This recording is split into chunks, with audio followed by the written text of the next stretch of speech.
Bangladesh premier লিগের ঢাকা পর্ব নানা ঘটনা ও উন্মাদনার মধ্য দিয়ে শেষ হয়েছে। উদ্বোধনী ম্যাচের আগে টিকিট না পাওয়া নিয়ে মিরপুরের রাস্তা অবরোধ, স্টেডিয়াম গেট ভাঙচুর এবং অগ্নিসংযোগের মতো ঘটনা ঘটে। মিউজিক ফেস্ট দিয়ে এবারের আসর শুরু হলেও মাঠের ভেতরের ঘটনার চেয়ে বাইরের বিষয় নিয়ে আলোচনা বেশি হচ্ছে। তবে আগের আসরগুলোতে মাঠের পিচ নিয়ে কিছু প্রশ্ন উঠলেও এবারের বিপিএলে প্রায় প্রতিটি ইনিংসে 200 রানের আশেপাশে রান উঠেছে মিরপুরের হোম অফ ক্রিকেটে।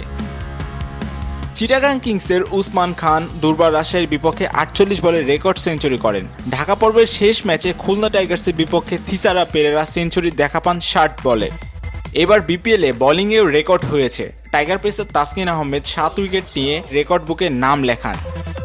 অন্যদিকে খুলনার ক্যারিবীয় পেসার ওশান থমাস 1 বলে 15 রান দিয়ে প্রশ্নবিদ্ধ করেন এবারের বিপিএলকে। ঢাকা পর্বে খুব একটা সুবিধা করতে পারেনি বাংলাদেশের তরুণ ক্রিকেটাররা। এনসিএল এ দুর্দান্ত পারফর্ম করলেও বিপিএল এ সেই ফর্ম ধরে রাখতে পারেননি জিসান আলম, ইকবাল হোসেন ইমন এবং আজিজুল হাকিম তামিমরা।